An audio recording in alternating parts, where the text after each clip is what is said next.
Maybe it's because it's a new year, but the past few weeks when I've been talking to our viewers and things like that, a question that I've gotten, I think like 4 or 5 times, honestly, which is a surprisingly high amount, is them asking me, hey, I'm considering like doing some game dev YouTube on the side or something like that. Can you give me some advice? Because maybe I'm not a successful game developer, but I would definitely say that I'm at least an okay, moderately successful game dev YouTuber, basically. And my advice generally is always to go for it, with a few caveats. And I figured that instead of always having to repeat myself whenever I get this question, basically, I'm just going to make a video about, hey, if you want to become a game dev YouTuber, here's what you should do and how you should do it, basically, at least from like, you know, the very beginning part, basically. And I think the first thing that you need to know is, what is your goal for YouTube? I think this is an important one that differs kind of between each person, but I think also kind of is the same. I think the best goal you can honestly have, if people ask me like, but why would I even want to do YouTube, is to simply document the entire process for future you, basically. I think it's very nice that we can go back and just see how I was 3 years ago, 4 years ago, when I still had more muscles, but maybe I wasn't as well spoken. I think it's a very interesting thing. You can also see like the progress of your game, basically, and look back on yourself and be like, hey, how nice that I've been going this. This is a very wholesome way maybe to do it. There's some other ways, of course. Some people want to approach it more with like a marketing or like a devlog approach, where it's like, okay, should I make devlogs about my game where I talk about the development and all of that? And that's also still a fair way. And some people even take it a step further and they're like, hey, Marnix, you're making money from YouTube. I want to do that as well. Maybe at some point that would be a good way to have a alternative revenue stream for the studio. Or, you know, you can just do this shit for fun, basically. It doesn't really matter to me which way you go for, like what your approach is, but I think it is important that you at least have a reason for yourself, because it serves as kind of the guidance for whenever you have like a decision about your channel or whatever, or why you just want to keep going with it to begin with. Also, even though, you know, it's fun and it's a cute distraction and whatever, it is still a distraction at the end of the day as well, so keep that in mind. I would say that doing YouTube will eat at least a minimum of 2 to 4 hours of work that you could do on your game, basically, each single week, which for some people, if you're doing this full time, maybe is acceptable. If you only have like 10 hours a week or 5 hours a week to develop on your game, maybe YouTube isn't going to be for you. But I think for the most part, YouTube can be a very low barrier and fun way to enjoy game development and like kind of do something else as well, to kind of break up always sitting in your engine. Because I think there are a few benefits you can have with doing the YouTube as well. It's not just, okay, it's gonna cost me time, and these are benefits that you don't even need like to have that big of an audience for to begin with. I think the first thing, and this is like if you have like 50 to 100 subscribers, is already gonna like count quite a bit, is it simply makes you feel less lonely. If you're like a solo game developer and you're stuck in your little room working on your game the entire day, you have nobody to talk to, basically. Sharing your progress on YouTube, I think the moment you build up just like a few subscribers even, you will get comments from some people, and just even one single comment, especially when you're very small, will mean a lot to you as a person as well, because you immediately like, hey, I'm not alone here anymore. People care about what I am talking about, basically. I think that's the first goal. I think a second benefit that is kind of the evolution of having someone who is following your work as well, is that it becomes a lot easier to kind of get playtesters for your game, basically. You don't need that many playtesters, honestly. Even 10 people is often already a pretty good amount of people to just get rid of most of the big like glaring issues and bugs with your game that you just may have tunnel vision on, that you would never even think about. And by having a YouTube channel that has like 500 subscribers or something like that, you will generally already build enough of an audience of like true fans, I would say almost, who would playtest whatever build you put out, basically. You have like your little Discord server where you talk to them, you're like, hey, there's a new build, you guys want to try it out? And I think this is a very powerful thing as well to have for your game development, because it is going to guarantee basically that you're going to be making better games compared to not playtesting your game at all. Because I also know that this is a problem that a lot of our audience talks about, like, hey, but where do I find playtesters? This is kind of one of those like intangible benefits of, for example, putting your game out there on YouTube. I think another thing is just a really good skill to know, to like be able to talk on a camera, be able to present yourself. It's gonna make you a better person. Of course, there's other things you could do at the same time, but I personally think that even if you want to do this 5 years from now in something completely unrelated to game development, knowing the basics of like making videos and doing YouTube and all of that is still a very like good leg up basically that you can have in whatever you're doing basically. And then the last benefit is like, yeah, you can monetize it through things like a Patreon or YouTube AdSense, or you start selling courses and like advertising them to your audience or whatever. But really, don't focus on these things right now. It's gonna probably take you months or years before you get to a point where your channel has grown big enough that you can actually like pursue that basically. And with those things out of the way, let's just talk about starting. And I think the most important thing that I just keep yelling at our viewers whenever they ask me that question is like, you just want to start making videos as fast as possible. Make the goddamn video today if you still have, basically. If the sun is still out, you can still record a video today. You have a phone, most likely, probably you get like the iPhone 17 Pro Max Ultra, whatever, that has a great camera. It has a decent microphone as well. And that's already good enough. You don't need to have this big black shaft, for example, to make videos. You can get something like this is a $60 microphone, for example. It looks maybe more fancy, sounds more than good enough as well. And there's other ways as well. You can get like those like cheap wireless USB-C lavalier microphones for like 30 bucks on Amazon as well. It's an extremely low barrier for entry in terms of like technical equipment and all of that. Like video editing software is free as well with DaVinci Resolve. You don't have to worry about gear and all of those things as well. I think what's harder is not like the actual gear, but it is just getting that courage to press the record button and then talk to a wall basically for 10 minutes or however long you're making a video. And then also having the courage to look back at that and cringe at your voice and be like, oh my god, I sound so dumb. Wow, I say so many times. And be like, you know what? Actually, I don't care. I'm just going to upload this. There's a lot of these excuses that I get of like, oh, people are, oh, but my English isn't like American level fluent. I'm from like a non-English native country. And it's like, honestly, yeah, sure, maybe it matters to a certain degree, but it doesn't matter as much as you think, for example. Or it's like, hey, I don't have enough interesting things to talk about. I'm very confident we're going to talk about some sample topics in a little bit that you can make at least your first few videos without much problem either. And I think there's just so many basically ways that you try to self-sabotage yourself. Like, oh, I don't have a pretty environment to record my videos in and all of that. That honestly doesn't matter. I've seen good game developers make like videos walking on the street. There's anything works basically. You just put your computer in the background, you record in the kitchen. It doesn't really matter because the content is not about the background. The content is about what you're talking about and the lessons that you want to like share with the rest of the internet, the things that you want to talk about. If you're really worried about gear and all of those things, I would say you can like set yourself some like mini checkpoints of like, have you released 3 videos? Like you've actually uploaded 3 videos? Okay, maybe now you can look at like, okay, my lighting is kind of bad. I do want to change it. I'm gonna get like a $20 lamp that I can just point at myself, for example. If you release 10 videos, like, okay, maybe I want to buy like a little bit better of a microphone. You get like one of those like DJI clip-on microphones. If you have 25 videos, maybe you get a better camera. You do not need a $2,000 camera to record videos for it.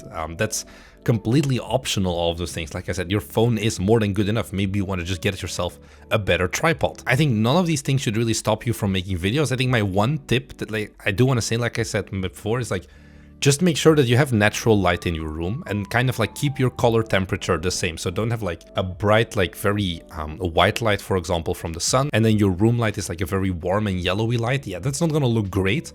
But if you can just have like primary being lit by the sun, that's often already more than good enough in terms of lighting that you need to have for your videos. So let's talk about what are those first videos that you should be making? Because like I said, a lot of people are like, oh, but I don't really know what I talk about. I think there are like 5 videos that basically everybody can make almost, no matter like where you are in your game development journey. I think a very easy first one is just talking about like, hey, here's how much my game earned. And I know a lot of people maybe haven't even released the game yet. I think an interesting alternative video that I think would also perform well is kind of a video of like, here's why my game still isn't out yet. Here's why, like, you know, these are the setbacks that I've had along the way and all of that. Making a video about how much my game earned is a click monster. This is like a guaranteed few thousand views you're gonna get on that video, especially if you make it like your first video and then you put like a graph and like number go up in the thumbnail and you do like dollar question mark question mark question mark. You know the thumbnails I'm talking about basically. These are videos that always perform very well and they're very easy to talk about because you've gone through the process of making a game, of developing on a game. Something else that I think is a good idea is like what you didn't expect about game development. You're like, hey, my name is Henry and I've been making games for 7 months, and this is kind of something I was surprised about. Like, you know, things like that, it's like, oh, shaders are harder than I imagined. Other videos you could do, if you kind of want to do more like content focused, it's like, hey, I joined the game jam. Here's my game jam experience with the Pirate Software Jam or the GMTK Jam or something like that. These are once again also keywords that people are interested in. I think if you've been doing game development for a longer time as well, and maybe you've been like tracking some progress, or you have your game on Git, a video of like, hey, day number 1 versus day number 100 or 365 or whatever of game development is another format that performs really well. Of like, hey, this is the game that I had like the very first prototype basically, and then now 1 year later or 1 month later or a week later, this is the state of the game that I am at currently. And once again, you just talk about your game. You know about how your game works. It kind of keeps boiling down to this, where people ask me like, hey, I don't know what to talk about. I don't know if I'm like in an authoritative enough position to talk about these things. Well, then don't speak from authority, but speak from your personal experience. I think the best way I can describe it is like, it's what I try to do on this YouTube channel as well. It's like the difference between how to XYZ and how I XYZ. Instead of being like, how to get a million wishlists on your first game, it's about how I made a million wishlists on my first game. And a how to, indeed, yeah, you need to have some sort of expertise. You need to be a marketing guru at that point. A how I is like, hey, look guys, this is just what I did. It worked in my case. If you want to learn from this, if you want to see if something works for you, perfect. But the positioning changes a lot with just those like those simple 2 letters basically changing from to I. So I think that's something that I would do as well. And this kind of leads me into the final video, and it's like, here's how I combine game development with a full-time job, or with being a stay-at-home mom, or something like that. You're doing something pretty interesting probably, and talking about that, once again, your personal experience, is I think another really good topic. So now you have 5 videos you can make already basically, and I think what's important is that you also don't worry about scripting these videos. A lot of people are like, oh, but I need to script it, and I'm scared I'm gonna stumble over my words. And it's like, no, you should treat videos like you're talking to me. It's like POV, we're on a date to a restaurant or whatever, and I just ask you like, hey, how's it been combining game development with like your job? Because I heard it's been kind of hectic for you. And you treat it like that. If I ask you that question in real life, you're not gonna be like, oh, give me a moment, I need to write down all my thoughts and then talk to you. Of course, writing down like high-level notes can still help, but it's not needed, because these are things that you're living in, so you probably have good experience in talking about it as well. And I think an important thing then afterwards maybe is also like copy first, and then only later on worry about growing your style basically. It's another thing that I see of like, oh, but I want my videos or like my YouTube channel to only be about this specific thing. I only want to do devlogs or whatever. And I'm like, do you know if you like devlogs? It's the same problem that you see with, for example, like gaming studios or game development studios in general, of like, I see these studios and like, yeah, we're a brand new studio. We're going to be focusing on making mechanically deep strategy games set in like a world wars, basically, like in conflict zones. And it's like, yeah, but have you ever worked on a game in that like style basically? Because now you're already saying like, this is what I'm gonna do for the next 10 years, when you don't even know yet if you enjoy it for the first 1 month basically. And that same thing goes for videos as well, especially when you're making those first 10, 20 videos for your channel. Just fuck around and find out, see what works, see what you enjoy, and you're automatically going to kind of find like your little niche of what you enjoy talking about, what your audience enjoys watching as well, because you're going to like have different perspectives than other game developers at the end of the day. And it's normal. At first, copy like some of the more popular formats just to kind of grow your channel, have something interesting to talk about, of like why I chose XYZ game engine. This is another golden tier like video topic of like, here's why I'm using Unity, here's why I'm using Godot, here's why I'm using Unreal, here's why custom engines are the best thing possible. And from then on, later on in your like career of like making videos basically, you can worry more of like, okay, I kind of want to lean into making tutorials for Godot, or I want to lean in more into game design breakdowns, because that's something that you maybe enjoy doing. And that is what's more important basically. If you see another game dev YouTuber do like a title and thumbnail combination that performed very well, ask yourself, hey, how could I make like my own rendition of this, especially in the beginning, and still like bring my own unique message, not just say the exact same thing that the other YouTuber did. And this is going to be much faster in like hitting the ground running with making videos that people actually want to watch, compared to you just thinking about, I don't know what to talk about, and then sitting in this analysis paralysis for the next months basically, and be like, oh, I'm waiting with the YouTube channel because I have nothing good to talk about. And I hope I have like actively hyped you up and you're like, okay, actually I have so many good video ideas. I'm gonna bring it down just a little bit though, because I have a little bit of bad news, and that is that YouTube, while it's fun, it takes time to grow. That's also why I think it is important that you find something that you enjoy as well, because YouTube long form content especially takes a long time to grow. Just to give you some reference, it took us 15 months to go from 0 to 1,000 subscribers, and I think about 100 videos. Now, depending on like the content and whatever you do, because I didn't have a Marnix basically who could help me with like game development and like what to do with YouTube. I've helped like some of our viewers who wanted to do game development YouTube as well. In, I think, 3 or 4 months, they went from 0 to 1,000 subscribers, which I think is a way more good number already. I think generally like between 6 to 12 months, if you're just trying everything out yourself, is going to be the normal rate basically. If you are looking purely at like views and subscriber growth, short form content is something that performs like very differently than long form, because you can have like your first short basically instantly going to 10,000 views or whatever. Whereas for long forms, unfortunately, most of your videos will be stuck at 50, 100, 250 views or whatever in the beginning. I think also most of the topics that I did mention earlier in the video are very good like clickable videos as well, so that may help with it. But especially if you're like trying out your first like own style of content, it will not perform that well, and that's normal. That's why I'm like, hey, do you like this? And keep it at that basically.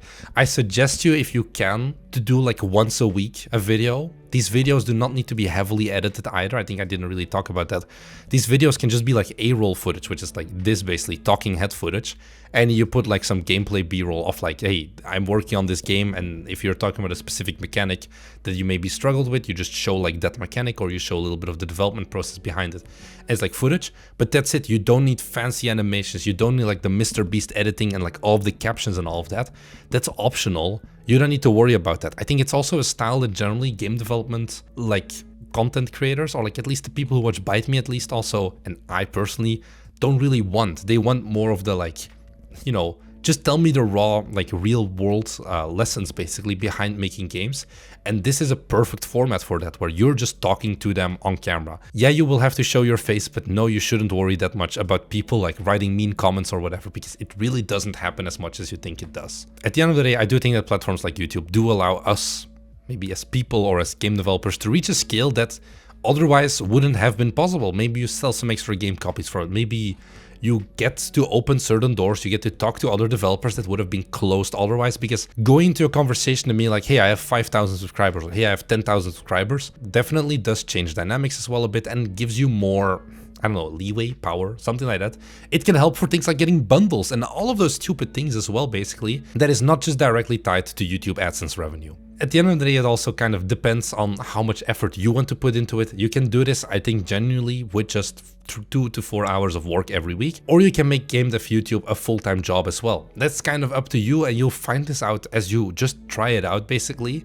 But that is the most important thing. You just need to try out making videos and just not be too scared of giving it a shot of your own. So regardless of your approach, I think the most important thing you can do now is just, if the sun is shining, like I said, go and record that first video. Talk about something of like why you chose your engine. Talk about anything basically, and try to upload that video on your YouTube channel. If you've done that, leave a comment with that channel on here, and I'm gonna watch your video as well. I don't know if I'm gonna respond and like give feedback on every single one, but I still want to know more about like you and the videos that you make as well, and just learn the Bite Me audience a little bit better. So I hope this was an interesting video. We're talking about game development and the things that we learn along this way on this channel. And one of those things is also, you know, running our own YouTube channel, which is part of our business. So if that's something that you're interested in, be sure to head down below. We upload 2 videos every week where we talk about this process and the things that we learn. And I think there's some interesting content in there for you as well. So if that's something you're interested in, be sure to head down below and subscribe. And we'll see you guys in the next one.